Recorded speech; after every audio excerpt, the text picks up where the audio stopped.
Hello, welcome to another episode of Out of Stand Nation, folks. Summer, we're still in hot. Okay, we are. It's really hot. My air conditioning's struggling. I'm struggling.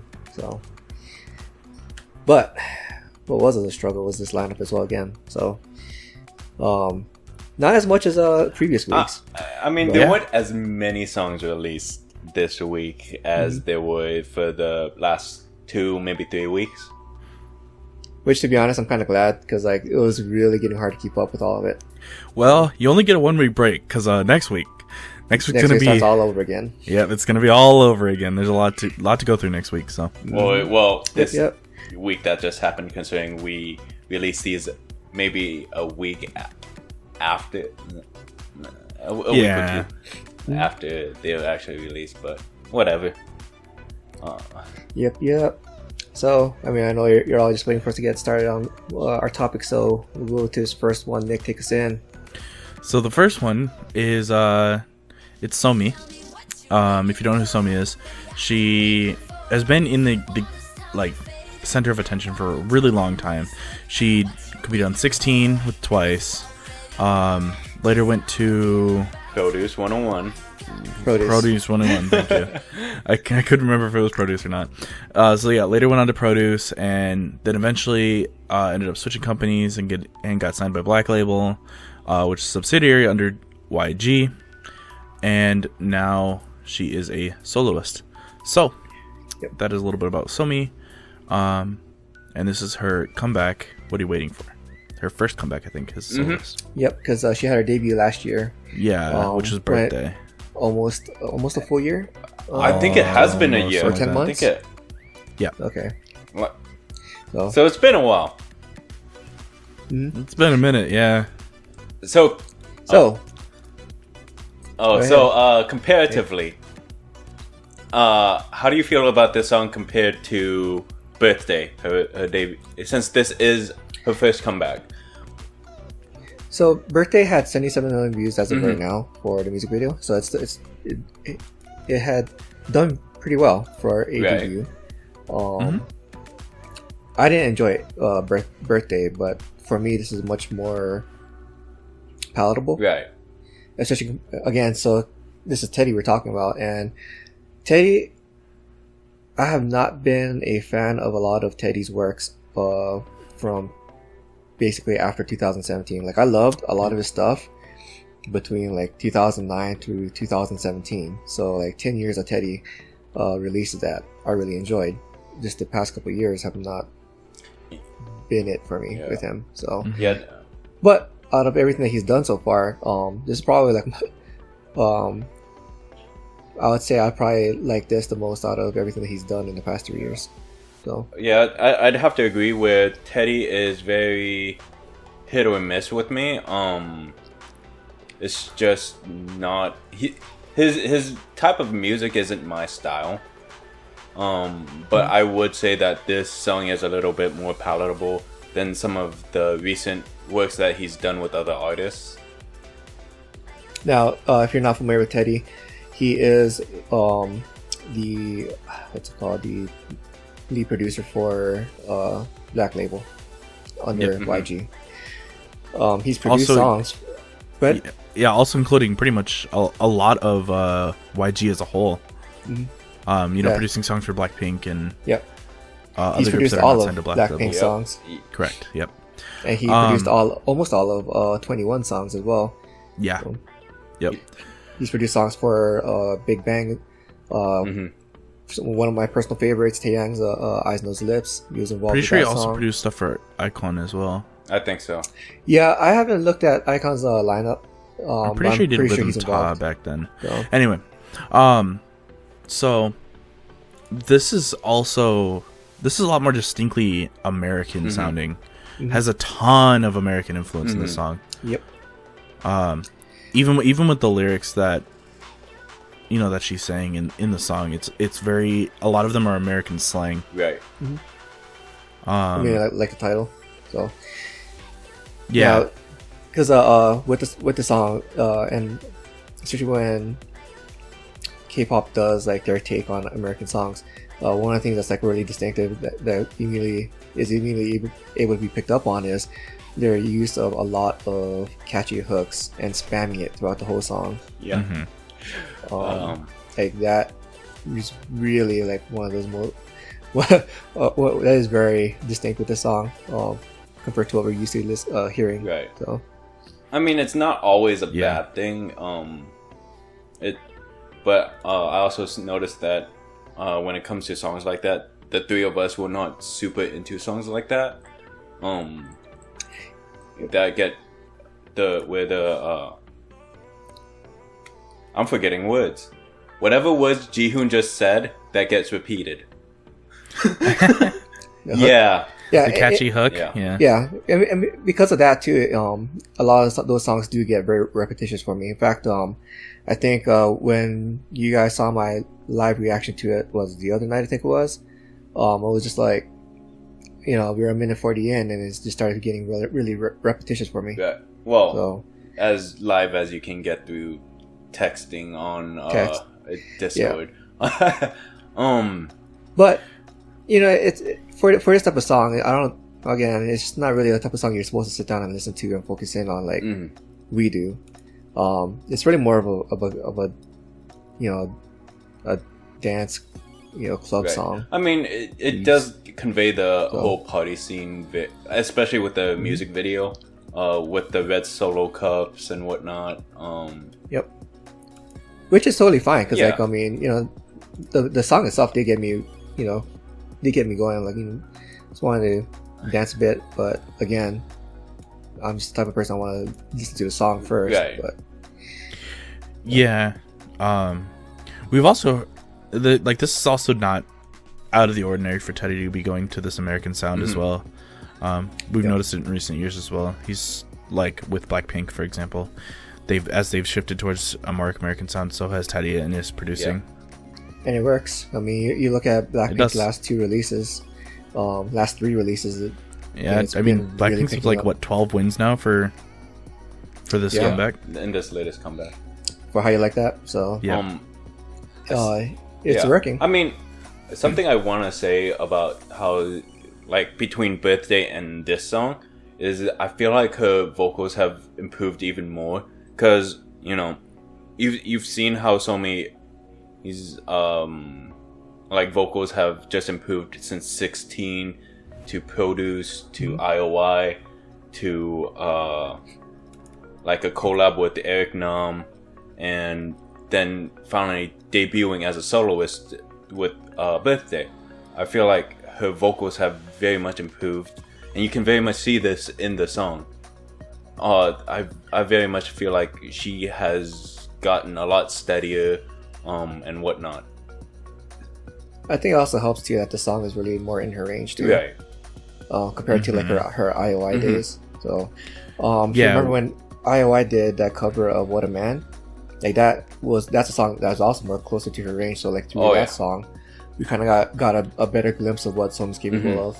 Yeah, whereas like Pygmy was really high, extremely high, and because so it was. I mean, Pygmy was a very much cutesy song, so I can see why higher pitch was more desired, but these are more party songs, more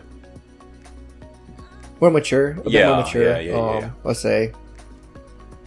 So, you were saying, Nick? In general, I think also a lot of the reason her vocals seem to have stabilized out for a lot of people, thinking that way, is also because of the comfortability she is inside of the company now. Right. When you first go into a company, you have to adjust to how they do things, how they structure comebacks, how they structure debuts, how they do this and that. Because at the time she was at JYP, I think, before that. And so she was used to the way JYP had run things. That's how she'd been since pretty much for her entire trainee time. Right. So she, when she went, because not long after she signed to YG, Birthday came out. It was almost half a year, I believe, or close to half a year. Yeah, I mean that's not basically when she got in, they started working. Is what that means.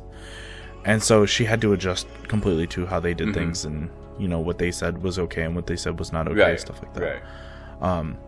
now she's a lot more comfortable with the way that works, and she knows the process and stuff like that. But yes, Jihoon, you are right. This is a lot.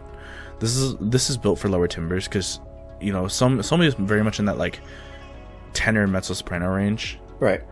But you know, Pick Me and stuff like that is meant for sopranos. It's meant for very high voices.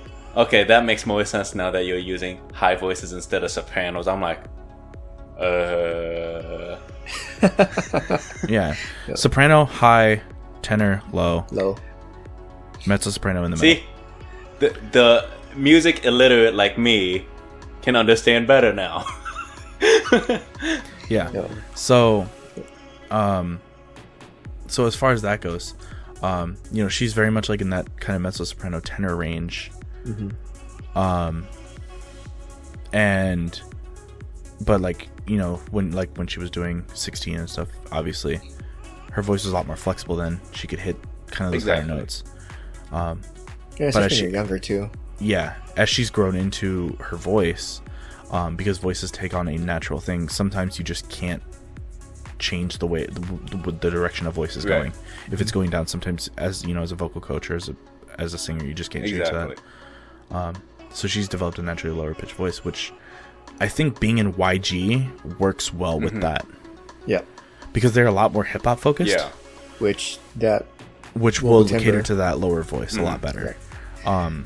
You know, if you were in something, and not to throw shade, but if you were in something like Starship or SM, or WM for that matter, they cater to the higher voices. Yeah. Yep. But I think if like she were to go for, I'm not saying that she should, but if maybe like another company similar to like DSP or even Q, where they do cater to lower pitched voices, I think that would work very well with her vocals as well.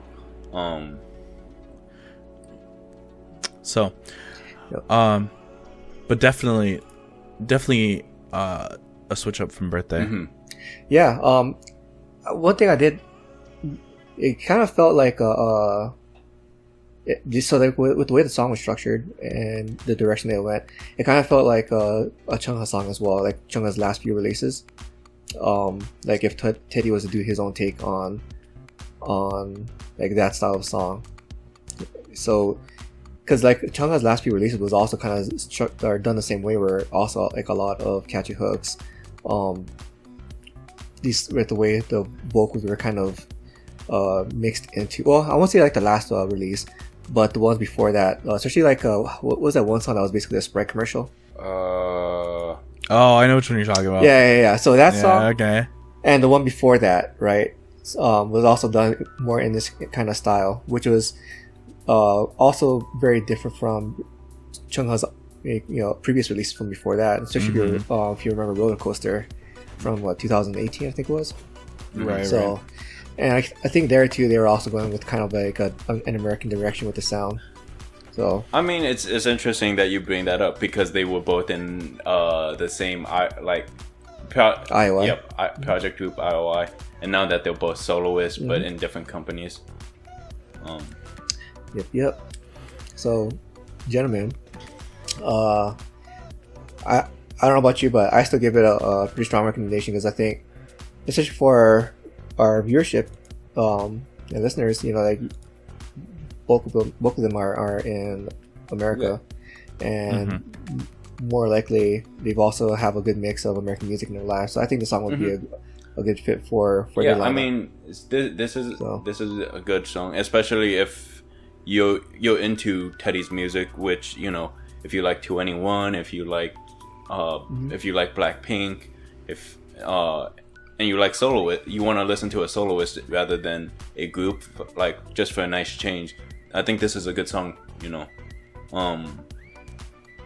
and yeah, watch it, get your own recommendations from your own personal taste, because the three of us, we have our own taste in music, and it doesn't all.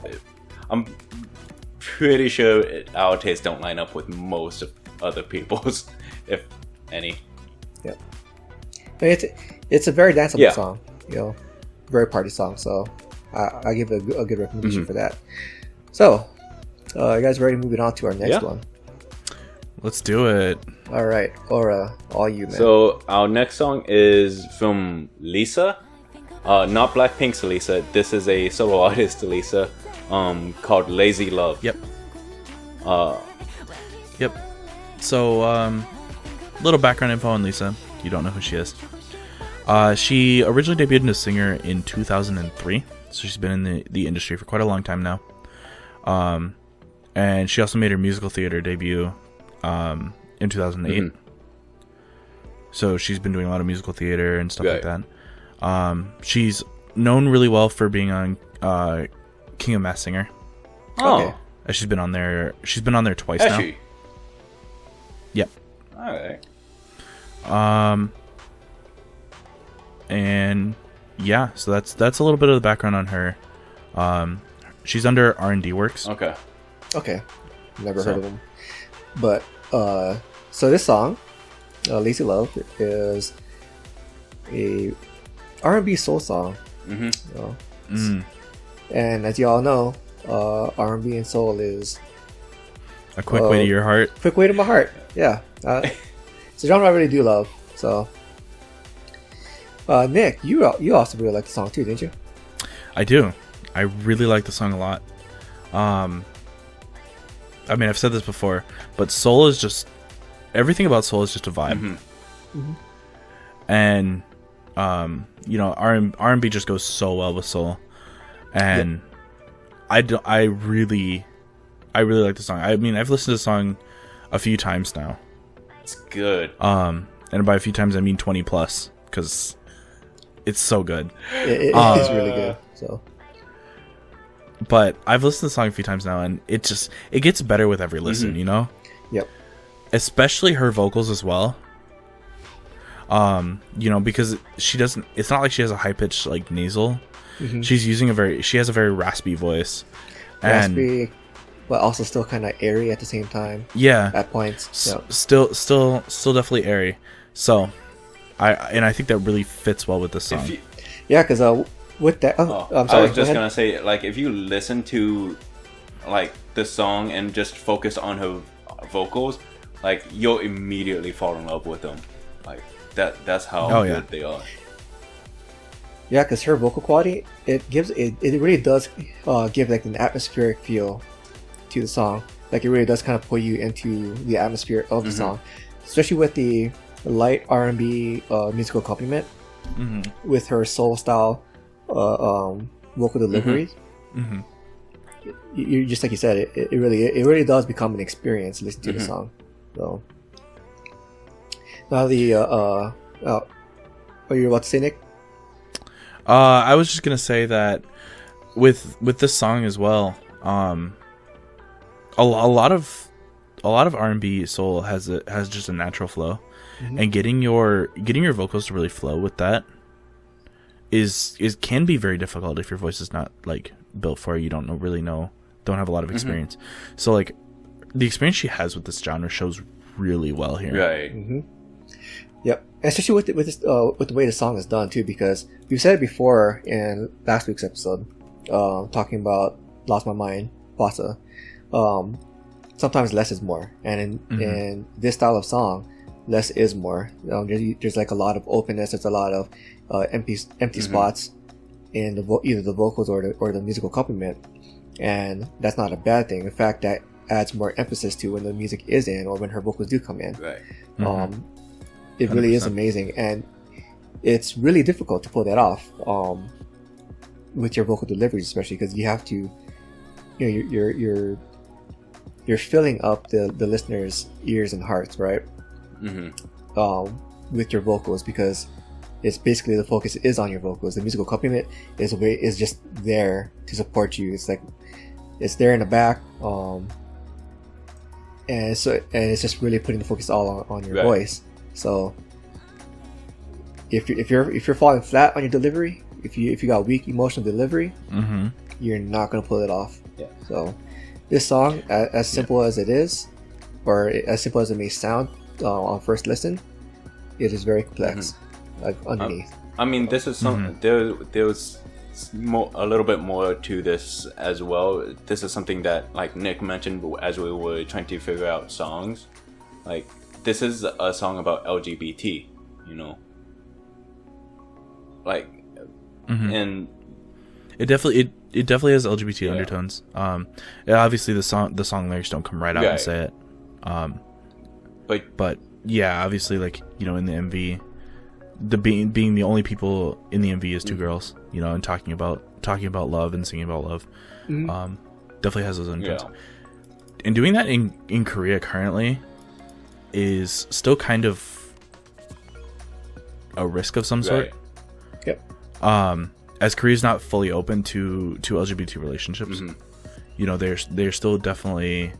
I wouldn't go as far as to say they're homophobic, but they're definitely not open to expressing that support yet. But, you know, it shows that, you know, Korea is starting to change, especially in the music scene. I know that there have been a lot of artists that have been coming out going, you know, that they support LGBT, talking about, like, love is love, you know? Yeah, in fact, I also remember Holland had made his debut, like, 2017 or so, around that time, as, like, the first openly gay, idol artist. A few years ago, too, I think it was, like, 2015 or 2014, there was a drama series, too, about, what was it, like, your typical high school drama, except with, centered around, you know, LGBT. So, it was, so seeing, I forgot the name of the drama. So seeing stuff like this, it's really nice to actually see. It shows that while it's not fully there yet, the media, at least for, like, through artists, they're doing what they can to show support to the community and bring more awareness to it. And I think that's something that, you know, definitely helps support the LGBT community in whatever way that they can. Yeah. Yep.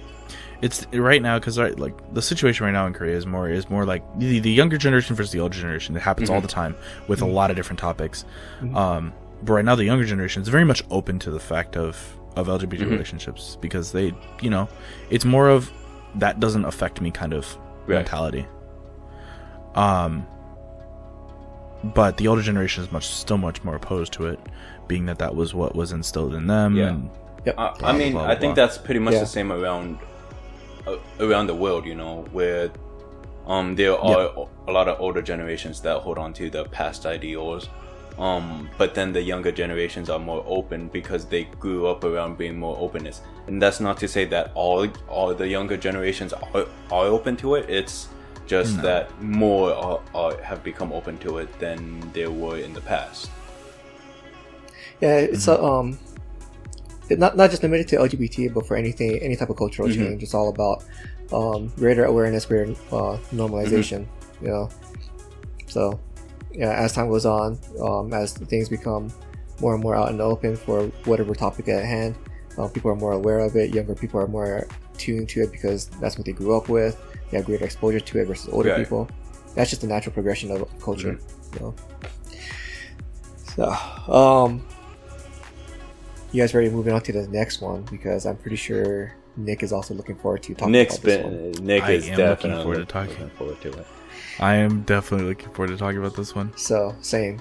N.Flying, rock band. They've been in the business for a long time. Yeah. Just released a song called Starlight. So, Starlight, it's done in their typical rock fashion, but the arrangement is also very familiar to, I was gonna say reggaeton, but I think it's more close to some other type of Latin American sound with the way it was arranged. For me, I felt like I've heard this in like if it was an anime ending song. I can definitely see this as a song.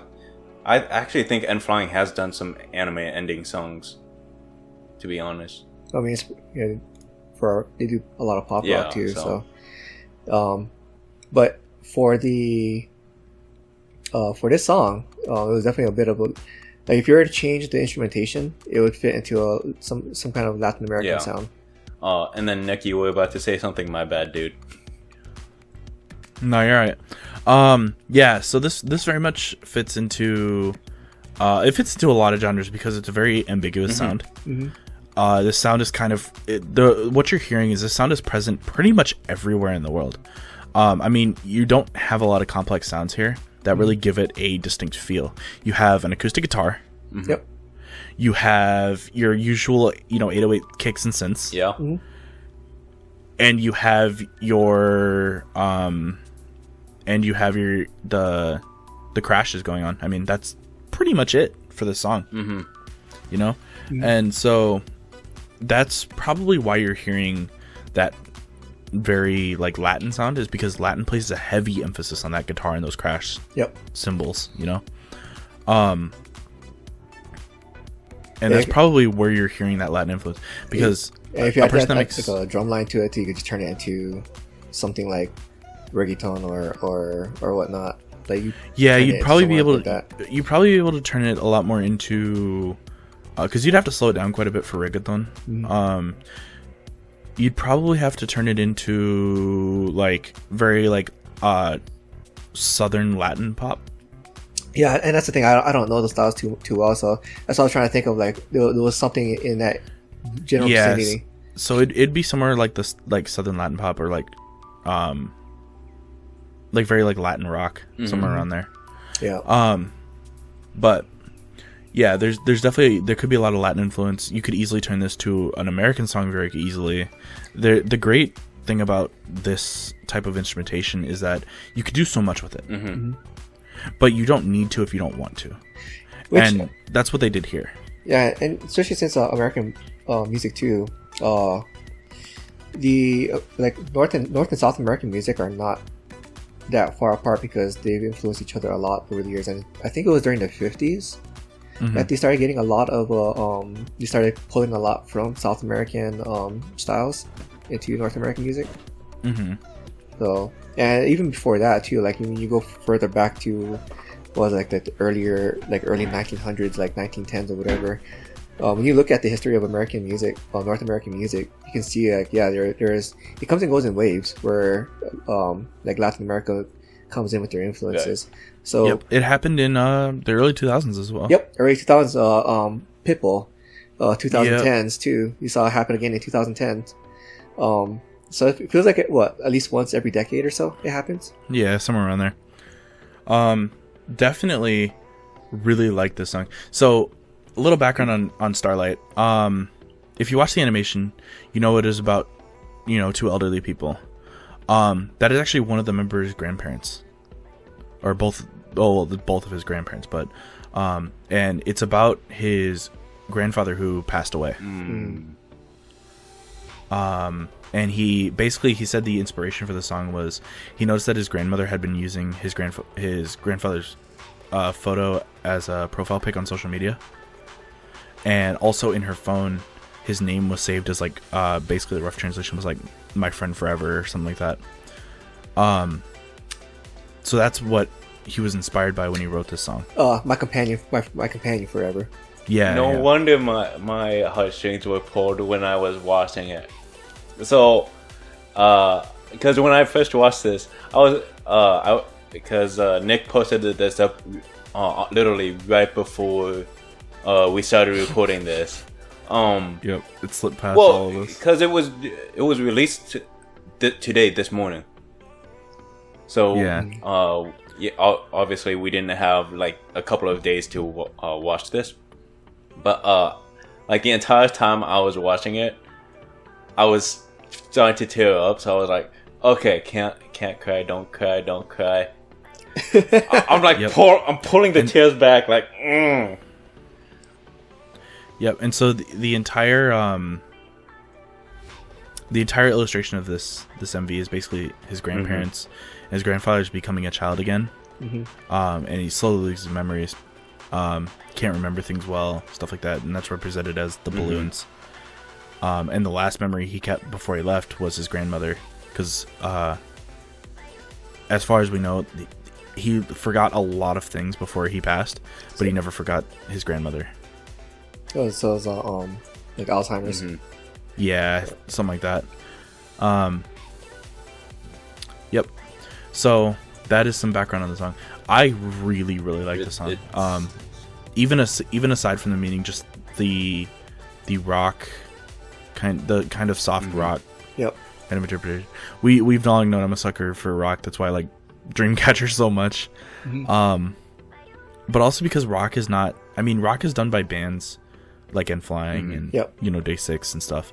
But rock is not a prevalent thing in like mainstream Korean. Yeah, like there is a strong rock scene in Korea, but it's like you said, it's not underground. It's not mainstream. It's very, very much an underground thing.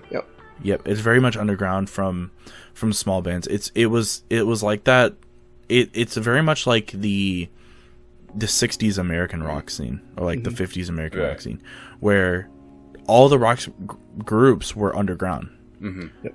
And you had to kind of know them by kind of just finding them, or seeing random like one-off, seeing their CD in a store or something. It's very much that way in Korea right now, which bodes well, because usually what happens is it gets very overpopulated. One group breaks out, all the groups break out. It happened in America. It happened in a lot of genres, all over the world. Open up the floodgates to the genre. Yep. It's very much like what's happening in America right now with K-pop. Right. Yeah. One group, BTS, opened up the floodgates, and now people are just very open to Korean media as a whole. Granted, it's not everyone. I feel like it definitely, like we said, it's part of the younger generation that's more open to it. Yeah. I've noticed a lot, not all, but a lot of the older generation are still kind of closed-minded. Especially, like, even mid to late 20s, they're still a little bit like closed off to K-pop, but I mean, yeah, but like, there are definitely some people in the older generations that are definitely finding it really good. I mean, we have Aura. I mean, he's from the older generations. Well, I mean, he's from like the earlier civilizations. Yeah, I mean, Han Dynasty. I was this close to going one episode from not being called old. Okay. It's never gonna happen. We've been recording for about half an hour now, and we went half an hour without me being called old. No, we gotta change it up. So sometimes you have to save for like the last 10 minutes of the episode. Just to make you think that you're in it. Yeah, maybe that'll be next episode. Maybe that'll be next episode. We take turns calling him old. Yeah. We trade off who has duties this week. But so like, kind of going back to what you're saying about like older generation. So what I did notice too is like, for among the older generations, most of them who are open to K-pop is usually because, if they're not, well, in the Asian American community, it's because of in that community, we're much more open to each other's musical genre, because like Chinese pop, Japanese pop, Korean pop, right? If you listen to one, you're probably gonna listen to the others as well, especially through your friends in the same community. And for your non-Asian friends, and they'll get exposed as well. So that's where a lot of I've noticed, like especially like Soupy, their older readership, for among the older ones who aren't Asian, they're there because of their Asian friends. I mean, another thing I've noticed is, grandparents who are very close to their grandchildren have also used that as a way to connect to their grandchildren. Very much similar to that older gentleman that you and I met at the Twice concert, who was there listening to Twice's concert with his granddaughter. And, he was asking us for a little bit of help, when his granddaughter was having trouble with an app, and whatnot. So, oh man, that was adorable. Right. Yeah, so and so like that kind of gives you like a good hint too, as to like, again going back to the song, like, for a song about his grandfather, it really gives you like a good glimpse to like what the relationship was like for him growing up with his grandparents. Yeah. like music is definitely a way that is used to convey and connect generations, and watching this, I think a lot of people can very much connect to it, whether their grandparents their father, their mother, or even their spouse, you know, losing your best friend, losing someone to like disease, to all of that. It's a hard thing, and just it hits home for a lot of us. Oh yeah. So yeah, and you know, even for myself, because like I already lost both my grandparents on one side, so like I've only got my grandmother left on my Korean side. So at this point, like, yeah, like I totally get a lot of that stuff. So now, before we take up too much more time, because I know we're all looking forward to this next topic as well. Considering we just mentioned his group from like his other group that he likes, Day 6, right? Yeah. So Aura, you wanna go ahead and bring this up? Alright, so YoungK, I believe he's the leader of Day 6 if I remember correctly. Just again this morning released the song Text Me Now. And so this is not a music video. This is just a music audio. And it's an official audio. Instead. And they released it on the JYP website or YouTube channel. I don't know if they released it. Does Day 6 even have a YouTube channel? Yeah, they released it on the Day 6 YouTube channel. But this song is just amazing. Oh man, you guys saw my live reactions to it too, right? I saw the live reaction to the both of you, because you were too busy. So I don't think you saw Nick's reaction because you were too busy doing previews, previewing the others. But this was Nick. Nick was. I was vibing. And then like as the song started to build up, you just see Nick putting his hand on his headset, just going. I was like, see, and then when that's a key sign of whenever I really like a song. If I'm like listening that deeply, where I have my hands on my headphones because I'm trying to listen to the background instrumentals. I'm trying to listen to the things that might be hidden underneath. That's always a key sign that I really like a song. Now, with the song too, like, yes, Day 6 you associate them with rock, and the song definitely uses a lot of rock instrumentation. But the way it's arranged too is also kind of puts it more into like the kind of like a pop realm, but then also like club dance as well. Oh yeah. Man, it really is. And like his vocalization too, so his vocal style in this was also kind of like in the realm of soul too, right? With the way he had his delivery, so had some soul influence. So it's like, you know, not your usual rock, you know, hard, or when people think of rock, at least for myself anyways, the first thing you think of with rock is like you're thinking more like hard rock or maybe even heavy metal. But then here, he's got kind of more of the I don't know, like, well, outside of blues rock, what else would use kind of like a soul vocal style? There's not much. It's really a kind of unique vocal style. Yeah. But based off of those other, like, from the way we were talking about the instrumentation, you wouldn't think that would work with how we describe like the musical, like that style of like with rock and some pop and then some club dance, and then now you're talking about soul vocal deliveries. Like, you wouldn't think they would go well together, right? Just from hearing us talk about it. Yeah, but it just works.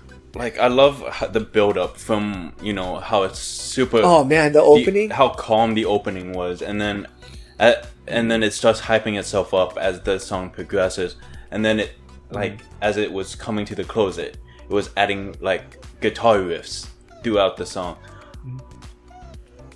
That,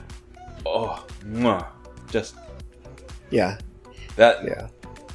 I was like, when I first heard it, because we had a pretty big lineup, you know, and then we're like, As always. we're like, and I was like, wait, because I was scrolling through Twitter while you guys were still making a couple of decisions, like which should we kind of move on to next. I'm scrolling through Twitter, I see Day 6's J on Twitter with those eyes and the lips, like face, and under it was an all K-pop article about YoungK's audio drop. So I was like, okay, so Day 6's J is promoting this. I didn't even know I knew the song was coming out, I just didn't know it came out today. I thought it was in a couple of days from this recording. And I was like, oh, I was looking forward to this. Let's check it out. And then the moment I hear it, I'm like, guys, we gotta change the lineup, because we were already really close to having the final lineup for what artists that we were talking about. Yep. And I was like, we gotta change the lineup. It's like, what do you mean? I put up YoungK's Text Me Now, and because Jihoon was still previewing some songs, I said, Nick, since you've already listened to all the songs, you have to listen to this now. And that's when he started like Jamming out. Exactly. Yeah, because the song itself is kind of like in waves, right? Where you just like you say, it starts off kind of calm, and then it builds up to like this harder hitting chorus, and then when the next verse comes in, it kind of backs off a bit, calms down a bit. Exactly. And it's really like a roller coaster of a song. Yes. I loved it. Yeah. It's amazing. Like, I kind of wish that there was a music video for this, just to feed my desire to see images. But again, I can very much understand why. I mean, if they went with an animated version, I'd be totally cool with it. It's just saying. But yeah, no, I'm definitely gonna put this song on repeat for myself. Yeah, we definitely can't hype up this song enough. Really, I think that's probably like this song probably gets like one of the strongest recommendations out of the lineup. Yeah. So my only gripe is it wasn't longer. Oh man, yeah, because it was only like 2 minutes and 40 seconds or something like that. 2 minutes and 42 seconds. Yep. Yeah. That is my biggest complaint, is that it was not longer. And that's probably one of the reasons why too. Like as I was listening to it, I'm like, the song didn't feel repetitious, even though it's kind of structured that way. But it doesn't feel like it, especially since it's like you said, right? It's a roller coaster. Soft, hard, and just like, man, it's great. So, yeah. Definitely. I definitely think honestly, how short the song is actually a plus for me. Yeah, because I feel like if it was, the average like 330, 340, 350, something like that, I think I would get very tired of it very quickly. Because it would just get repetitious. It would be very repetitive. So I think definitely that's a plus for me. I mean, stop while you're ahead. Yeah, know when to quit. I mean, this song was done. Basically, YoungK had his hands in the lyrics, the composition, and the arrangement of the song. So this is very much his song. Nice. So, it definitely shows off his talents. If you can kick out something like this, he's definitely talented. Oh yeah, yes. I mean, sure. He's also been known to write some of Day 6's songs. Yeah, I was about to say, didn't he write Zombie? I think so. I would also love to hear an English version of this song, because I still have no idea what any of the lyrics. I just completely grooved to this. I'm sure someone wrote down the lyrics in the comments. Probably. But, I would love to hear an English version, because, Day 6 does have English versions of some of their other songs. and then this is just. I think he's also written a song for Eric Nam, if I remember correctly, from listening to Dive Studios podcast. Oh. But yeah. All right. Is there any more praise that we can give this song? Man. Because honestly, my only two gripes was that it wasn't long enough and that there wasn't an actual music video to this. I got no gripes for this song. Yeah. Man, I don't know. I have a good transition to this next one, so I guess we just gotta go into the next top piece. Yeah, let's do it. Yeah. So another song to add to the OST of "It's Okay to Not Be Okay." Oh, is it an OST from the drama? Oh yeah. Wow. The music video is nothing but clips from the drama. I haven't watched the drama yet, so that's the only reason why I ask. You didn't recognize the characters from the other OSTs that we watched? No. How dare you not watch this? This drama is doing so well. First off, like, you should have recognized it's the same dude. It's the same dude who's been in all the other music videos for the OST that we've watched over the past 3 weeks. Do you realize that I have a hard time remembering? So not only does he, I have a hard time. So not only does he suck at names, he sucks at faces too. We have watched. Well, you I can't mean, even remember. You gotta keep in mind, he's probably seen 1 million people in his 3,000 years of living. You gotta, like... But it's the same face that we've seen across a dozen videos over the past 3 weeks. It could be the same face, it's actually but throwing me off We've now. watched a lot of music videos, okay? It's actually really throwing me off now, because there was a music video a while back where he appeared in, but it wasn't for this drama, and it threw me off. See? Because I was like, oh, it's for this drama. Because he's been in music videos for what's it called? He's done a lot of with IU, of OSTs. He was also in one of IU's music videos as well. See?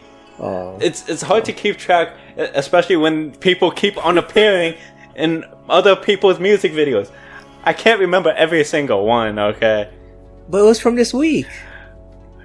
Man, you're so old. Dude, in the last I 3 know. weeks, it was over, 20, 18, and then like 13 songs, so that's like about over 50 songs with different actors and actresses with different artists. It's hard to remember them all. I'm not sure. Why are you trying to remember stuff from that far back? Like, I brain dump it after a week. Brain I don't brain dump. It's everything's just kind of people at this point. Well, let's get on to the song. So, Nick, this song, Man, Hallelujah is the title, by the way, by Kim Peel. Oh yeah, perfect title. Honestly. Considering we haven't even mentioned the title because of my ranting. Yep. So this is Kim Feels Hallelujah. Like you said before, it's for the drama. It's okay to not be okay. If you haven't checked that out, definitely do. It's doing really well. Yes, on, doing extremely charts. well. It's on Netflix. It is on Netflix, so make sure you go check it out. Man, this. So we've listened to quite a few OSTs from this. From this drama now. This one, in my opinion, stands out above them all. This song had a vibe that the other ones didn't have, and I think a lot of that comes from his vocals. Just you can hear the amount of like almost like sorrow or like agony in his voice, and just like the hurt and everything in his voice. He's just projecting that so well. Yep. It's been a minute since we talked about a ballad, and that's because a lot of ballads sound very similar. We usually have a lot like, of similar things to say about ballads. Yeah, and that's kind of one of the hard things about talking about ballads, right? Because like we've had a lot of great ballads come out over the past few weeks, but we keep dropping them from the lineup because like we'd end up saying the same things. It's got to be a standout ballad for us to talk about it, which is why when I say that this ballad could not be any better, I'm literally mean that if we're talking about it, because I mean I sat down with the song and I listened to it and just listened to it and listened to it, and there's nothing that I could say that is wrong with this song. There's nothing that I could say that it could be improved upon. Mm-hmm. You know, like it's just perfect in all aspects for the utility of the song, and the fact that it's an OST is unfortunate. But OSTs usually chart better. Because I wish this was just a regular comeback from the artist, you know. Right. And then when the breakdown came in, where they actually introduced the electric guitar fully and enhanced the drums, man, this song is so good. Yeah, especially with that build up to that part of the song, right? Again, it's just kind of like less is more, and so you have a whole lot of less, and then here you go, right? Guitar, drums. You know, to really just fill it, it becomes much more harder hitting at that point. Yep, and they double his or triple his voice, you know, to give him harmonies. Right. And then you have that really intense plucking sound, which just builds tension. Yep.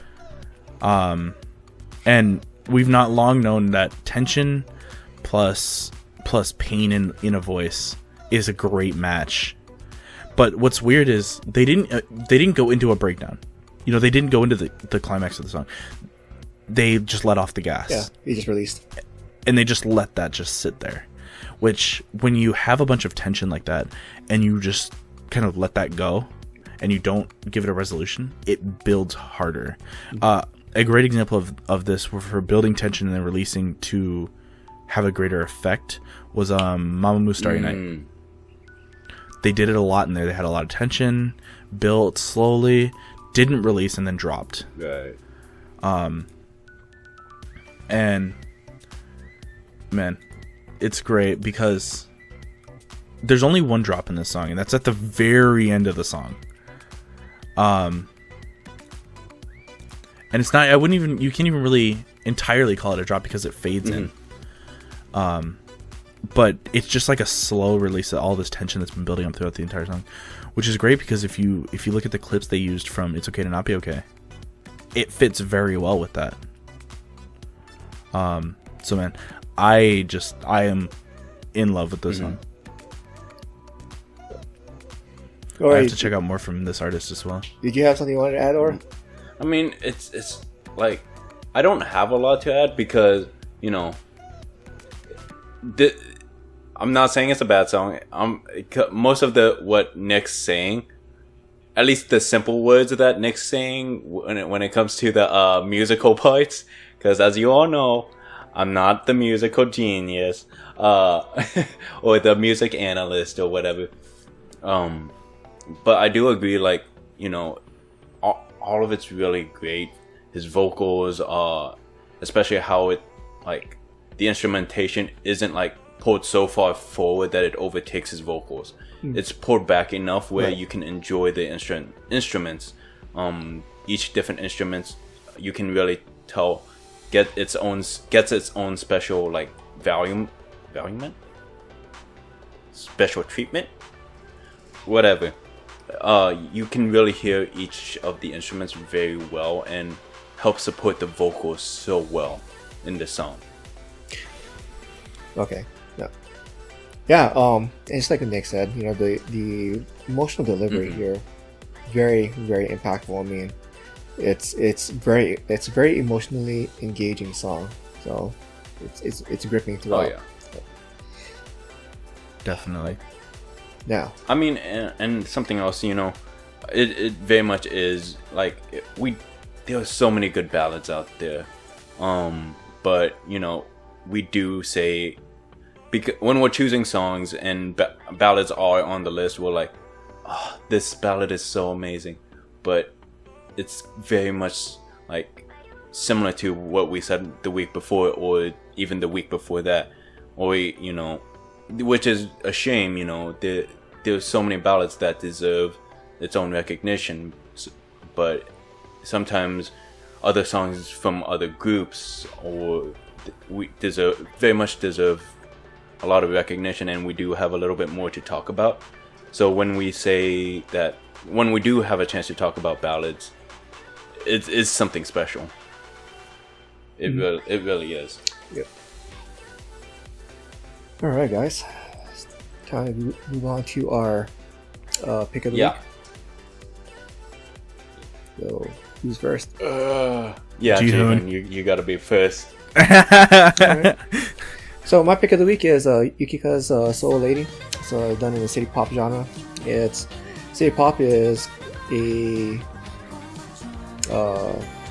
throwback to Japanese jazz pop from like the late 80s going to early 90s. So for myself, I really did enjoy it because there's a jazz bar that my wife and I and my friends and I would like to go to back in Japan, Okay.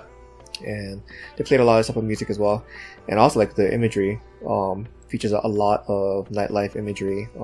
It's Seoul versus Japan, but it was very reminiscent of all of that as well, and just the lyrics too, talking about the smells, the sights, the sounds, the feel, the atmosphere. I loved it. So very atmospheric song for me, very nostalgic for me.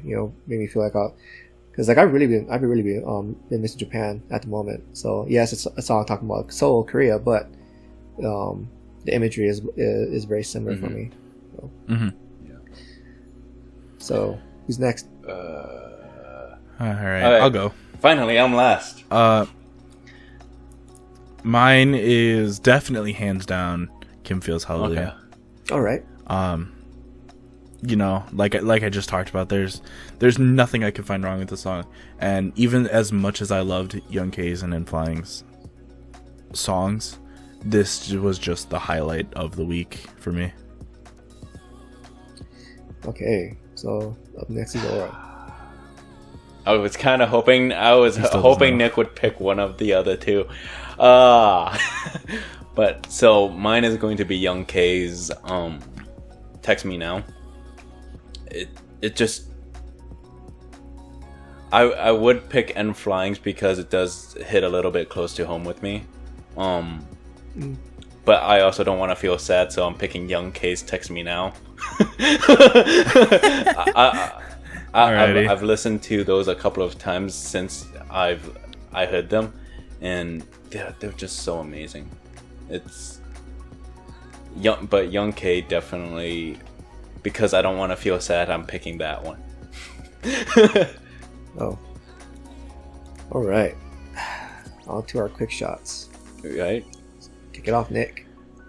All right, so SM released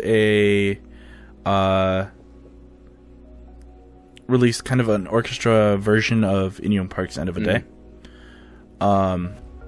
Definitely, it was in collaboration with the Seoul Philharmonic Orchestra. So definitely make sure to go check that out. It's really amazing. I love the balance. As you know, I was in orchestra, so this kind of feels a little bit like home to me. So definitely make sure to go check that out. It's really well done. Something. Yeah, they also did another one too with the he also performed Red Velvet Red Flavor as well. I know. If I remember right, I was reading an article how this is in line with the Shiny Fun program or something like that.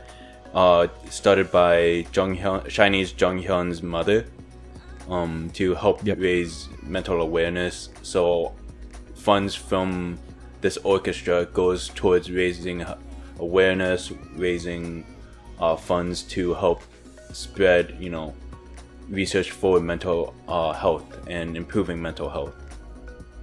So it's honestly for a good cause. And then there's Ji-hoon drinking his water, taking Hichiko. Oh, I thought you still had more to say. Oh, I don't. That's all I had. Okay. All right, so I guess I'm next. Somi signs with U.S. label Interscope, and if you're not familiar with the label, you're definitely a lot more familiar with them than you already are. Blackpink had signed with them. Yep. Other artists, U.S. artists that have signed under them, or have been signed with them: Lady Gaga, Eminem, Maroon 5, U2, Madonna, Black Eyed Peas, Selena Gomez, Dr. Dre, Throwbacks. Billie Eilish. I'm not sure how you say that. Eilish. Ellie Goulding. Yeah, like there's a lot of popular artists who are signed with them. So I think that gives us a glimpse of Somi's future, especially with what she's released this week. So Yeah. And, Yep. And then, All right. Is that it? I do have something. So, as people know, BM has the whole Big Titty Gang, Big Titty Committee wearing his stuff again. On the 24th, he did another pre-order for his next set of Big Titty Gang merch to help spread awareness. And, you know, the Big Titty Gang has sold it out again in record time compared to the last one. 10 minutes. wow. Last time it sold out in an hour and a half. This time, with more colors, more variety, it sold out in 10 minutes. So, Well. you know, for a good cause, everyone, a great job. But yeah, 10 minutes. All right, All right. Yeah. Is that it? that should be it now. Alrighty. Well, let's wrap this up. Thank you for watching. This has been As Nation. Make sure you like, comment, subscribe. Click that bell icon if you want to see when we upload in the future. We have a Discord. Make sure you go join that. Also, all the MVs will be in the description down below. Just make sure you go check those out as well. Oh, and MVs that we didn't talk about. But yeah. Yes. Our Discord. So make sure you join that. We post stuff there all the time. We talk there all the time. So you can interact with us a little bit. We have a Twitter. Make sure you go follow that. And very soon, not yet, but very soon we are also working on a Patreon. So then you guys will be able to see some more other content we don't really release because some things just don't make the cut. And also you guys can get some additional videos per week. So look for that in the future. This has been Eisen. We will see you guys next week. Bye.